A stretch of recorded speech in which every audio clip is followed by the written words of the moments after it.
자, 한동훈 대표 오늘 오전 SNS에 이재명 대표 1심 선고 생중계를 또 한 번 언급했습니다. 계속해서 요즘에 한동훈 대표가 강조하는 게 그 부분인데요. 목소리로 먼저 들어보시죠. 국민들께서 이 재판들을 똑똑히 지켜보실 수 있게 해야 합니다. 재판 결과의 선고의 생중계는 전례가 없는 일이 아닙니다. 지금 이 재판보다 국민들의 이목이 집중되고 이 재판 결과보다 대한민국의 미래에 직결되는 재판이 있습니까? 물론 혐의 자체는 잡스러운 내용이긴 합니다만 그 영향은 대단히 큽니다. 그렇기 때문에 생중계해야 할 충분한 명분과 필요가 있습니다. 예, 김주익 전 대변인. 잡스러운 이렇게 얘기를 하긴 했습니다만 한동훈 대표는 계속해서 생중계해라, 무죄라면서 그럼 생중계하는 게 훨씬 더 국민들한테 무죄의 취지를 더 잘 설명할 수 있지 않겠느냐라고 했는데 또 민주당에서 보니까 이런 것이야말로 판사를 겁박하는 거다. 또 이런 반응이 나오더군요. 그렇습니다. 지금 국민의힘의 한동훈 대표가 지금 민주당이 장외에서 집회하는 것이 이재명 대표를 방탄하는 것이다. 그것이 또 사법부를 압박하는 것이다. 이렇게 주장을 하고 있습니다. 예.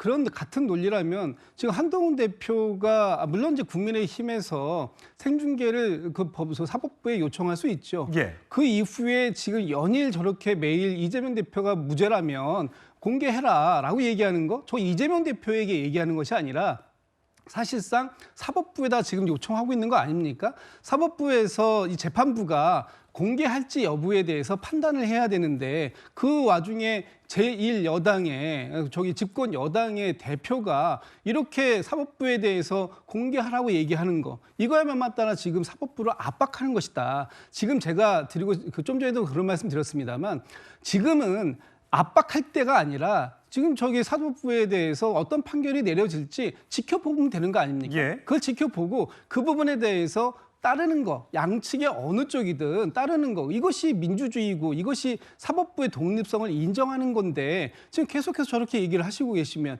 그러면 저희가 이렇게 얘기를 해볼게요.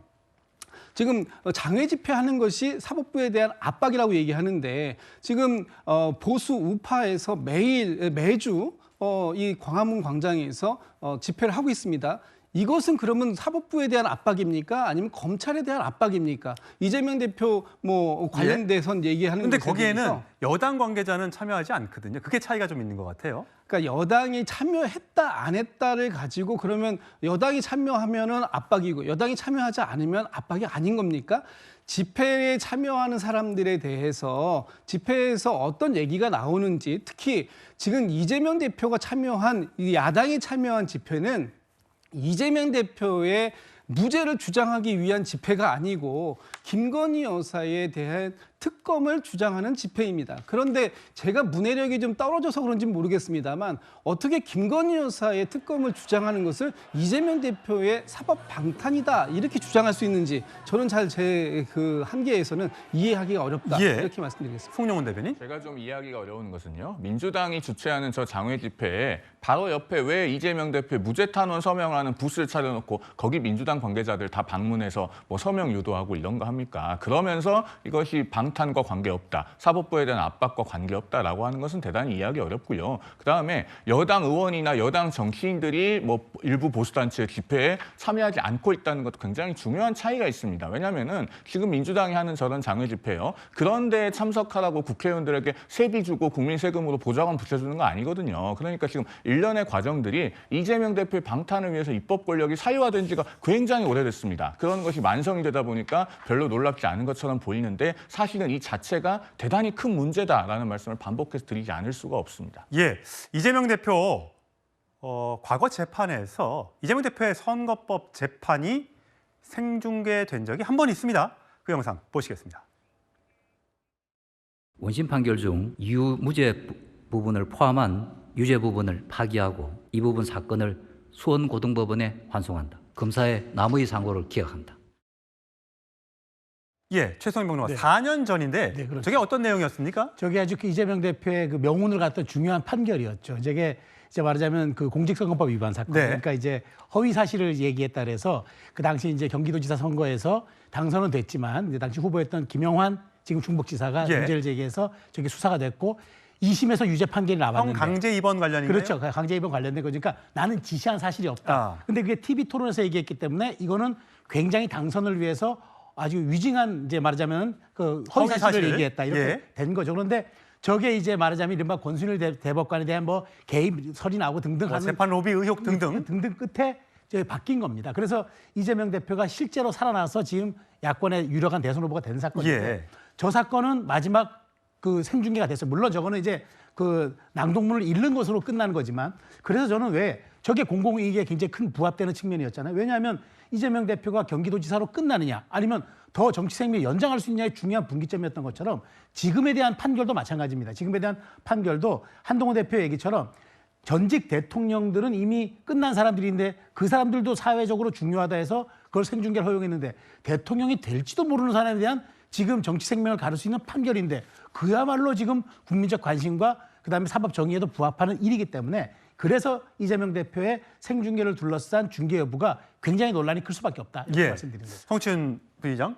어쨌든 이명박 박근혜 전 대통령은 1심 선고가 생중계된 적이 있습니다. 보통 이제 그때도 한 사흘 전쯤에 결정이 됐기 때문에 금요일 날 이재명 대표의 1심 선고라고 하면 역순하면 모레 정도엔 가능성이 있어 보이는데 저희 취재한 바로는 가능성 현재로서 크지 않은 것 같아요. 자, 1심 선고 무죄로 보세요, 유죄로 보세요?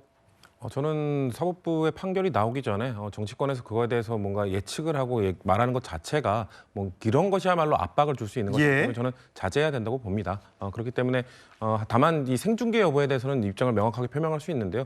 생중계는 저는 해서는 안 된다고 생각합니다. 왜냐하면 지금 이명박 전 대통령이나 박근혜 전 대통령 같은 경우에는 아무래도 국가 최고 권력자리에까지 올랐던 사람들이고 아무리 임기가 끝났다 하더라도 그 최고 권력에 올랐을 때 분명 사법부에 대한 인사권도 행사를 했었을 것이고 다음 본인들에 대한 판결을 내리는 사람들 역시 그 영향력 아래에 있던 사람들입니다. 그렇기 때문에 그런 사람들이 판결을 내리는 것을 1심 때부터 국민들이 알 수 있도록 생중계 결정을 내려준 거라고 보고요. 하지만 이재명 대표는 그 야당의 대표일 뿐이고 뭐 지금 뭐 여당에서는 계속 뭐 여의도 대통령이다 이런 말씀을 하시지만 그런 거는 정치적 레토릭에 불과하고 실질적 권한에 있어서 사법부의 영향력을 행사할 수 있는 그런 위치에 있는 사람이 아니기 때문에 저는 1심 재판을 생중계하는 것은 그 원칙에 어긋나는 결정이다. 그렇기 때문에 아마도 이번 이번 사안에 대해서도 재판부에서는 생중계 결정을 하지 않을 걸로 보고 있습니다. 예, 송영훈 대변인. 사실